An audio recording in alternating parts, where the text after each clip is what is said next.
Langsung saja kita ke aplikasi yang akan saya review. Kita bisa download di Play Store. Kita cari solusi matematika SMP. Nah, akan muncul banyak sekali aplikasi. Nah, di sini aplikasi yang akan saya review bernama Solusi Matematika SMP. Nah, di sini ada deskripsi mengenai aplikasi Solusi Matematika SMP. Di sini aplikasi ini memiliki rating 3 dan diupdate pada tanggal 25 April 2016 dan di-download oleh 10.000 lebih pengguna, ditawarkan oleh Toyo Studio dan dirilis tanggal 29 Januari 2015. Nah, langsung saja kita masuk pada aplikasinya. Nah, tampilan awal dari aplikasi ini seperti ini. Aplikasi ini dapat digunakan secara online maupun offline. Nah, di sini terdapat beberapa subbab materi, yaitu persamaan linier, persamaan kuadrat, persamaan lingkaran, statistika data tunggal, statistika data kelompok, peluang pelemparan uang logam, peluang pelemparan dadu, dan peluang pengambilan benda. Nah, di sini saya akan masuk pada materi persamaan linier, di mana di sini disuguhkan untuk mencari persamaan garis melewati 2 titik, persamaan garis melewati 1 titik dan gradien M, persamaan garis tegak lurus, titik potong 2 persamaan garis. Nah, saya akan memberi satu contoh soal mengenai persamaan garis melewati 2 titik. Di sini memuat titik 1 dan titik 2. Dalam titik 1 terdapat X1 dan Y1. Dalam titik 2 terdapat X2, Y2. Nah, yang kalian harus ketahui yaitu X1 dan Y1. Dimisalkan di sini X1-nya yaitu 4 dan Y1-nya yaitu 2. Dan titik kedua diketahui X2-nya yaitu kita misalkan 6 dan Y2-nya kita misalkan 1. Kita pencet tombol hitung. Nah, di sini dilengkapi dengan rumus dan langkah-langkah dalam menyelesaikan soal. Nah, di sini langkah yang pertama mencari gradien. Setelah ketemu hasil dari gradiennya, dimasukkan ke dalam persamaan garis melewati 2 titik dan ketemu hasilnya yaitu min 0,5x plus 4. Di sini dilengkapi dengan definisi. Di dalam definisi dijabarkan mengenai persamaan linier. Nah, selanjutnya kita kembali kepada materi yang kedua, di mana materi yang kedua itu persamaan kuadrat. Dan di dalam materi persamaan kuadrat disuguhkan untuk bagaimana mencari akar kuadrat, determinan, dan titik puncak. Saya akan memberi satu contoh determinan. Nah, di sini kita harus memasukkan persamaan terlebih dahulu. Saya di sini memiliki persamaan misalnya x kuadrat plus 2x min 8 sama dengan 0. Nah, kita pencet tombol hitung. Nah, di sini juga terdapat rumus-rumus dan langkah-langkah dalam menyelesaikan persamaannya. Nah, rumus dari determinan yaitu b kuadrat min 4 kali a kali c, dimana di sini sudah diketahui ya a, b, dan c-nya.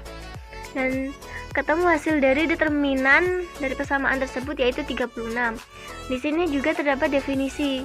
Nah, di sini juga dijabarkan mengenai definisi persamaan kuadrat, definisi determinan, dan sifat-sifat persamaan kuadrat. Seperti itu. Nah, materi yang ketiga yaitu persamaan lingkaran. Nah, di dalam materi persamaan lingkaran kita disuguhkan untuk mencari bagaimana membuat persamaan lingkaran, bagaimana menemukan persamaan garis singgung pada lingkaran, dan bagaimana mencari titik pusat lingkaran. Di sini saya akan memberi contoh satu untuk mencari persamaan lingkaran. Nah, di dalam mencari persamaan lingkaran, kita disuguhkan menghitung titik pusat persamaan lingkaran dan diketahui X1 dan Y1-nya. Dan yang kedua diketahui jari-jari. Misalkan X1-nya itu 4, Y1-nya itu 2, dan R-nya 7. Kita klik tombol hitung. Nah, di sini juga terdapat rumus dari persamaan lingkaran serta dilengkapi dengan langkah-langkah pengerjaannya. Nah, kita masukkan angka-angka yang kita ketahui ke dalam rumus. R kuadrat sama dengan X min A kuadrat plus Y min B kuadrat. Nah, kita masukkan dan ketemu hasil dari persamaan lingkaran, yaitu X kuadrat min 8X plus Y kuadrat min 4Y min 29 sama dengan 0. Nah, di sini juga terdapat definisi.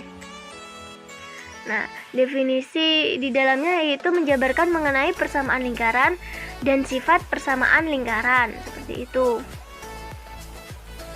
Kita masuk ke dalam materi yang selanjutnya, statistika data tunggal, di mana di dalam materi statistika data tunggal terdapat bagaimana mencari rata-rata, median, modus, kuartil 1, kuartil 2, kuartil 3, variansi, dan simpangan baku. Di sini saya akan memberi contoh mencari rata-rata. Nah, misalkan di sini kita harus memasukkan data. Kalian boleh memasukkan data secara acak. Misalkan 3, 5, 4, 3, 5, 4, 3. Nah, kita pencet tombol hitungnya. Nah, di sini dari data yang beracak-acak tadi, aplikasi ini mengurutkan data dari yang terkecil ke yang besar, serta memasukkan data tersebut ke dalam frekuensi. Nah, di sini juga terdapat rumus dari rata-rata serta langkah-langkah mengerjakan rata-rata, sehingga rata-rata yang didapat dari data tersebut yaitu 3,857. Nah, di sini juga ada definisi. Nah, definisi statistik, definisi rata-rata, definisi data tunggal, sifat statistik. Nah, kalian bisa baca sendiri. Selanjutnya kita masuk ke materi statistika data kelompok.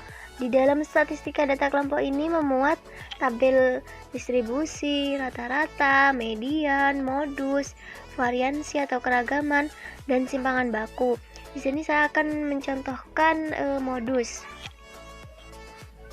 Nah, langkah yang pertama kita harus memasukkan data tersebut. Datanya boleh kalian masukkan secara acak. Misalnya 4, 3, 5, 4, 6, 3, 4, 5. Nah, kita pencet tombol hitung. Di sini sudah tertera tabel yang telah diurutkan dari yang terkecil hingga terbesar.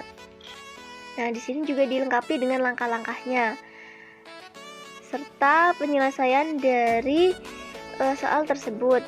Nah, hingga hasil dari sebuah modusnya yaitu 4. Nah, di sini juga dilengkapi dengan definisi tentang penjabaran statistik, modus, data kelompok, dan sifat statistik.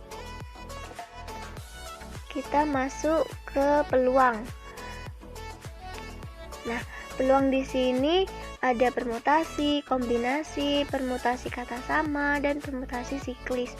Di sini saya akan mencontohkan kombinasi. Nah, di dalam kombinasi ini memuat jumlah unsur N, jumlah data. Nah, kita masukkan jumlah unsurnya, misal 6. Terus jumlah datanya 4. Kita pencet tombol hitung. Nah, di sini juga dilengkapi dengan langkah-langkah dan penyelesaian dari soal tersebut. Seperti itu. Di sini juga ada definisi.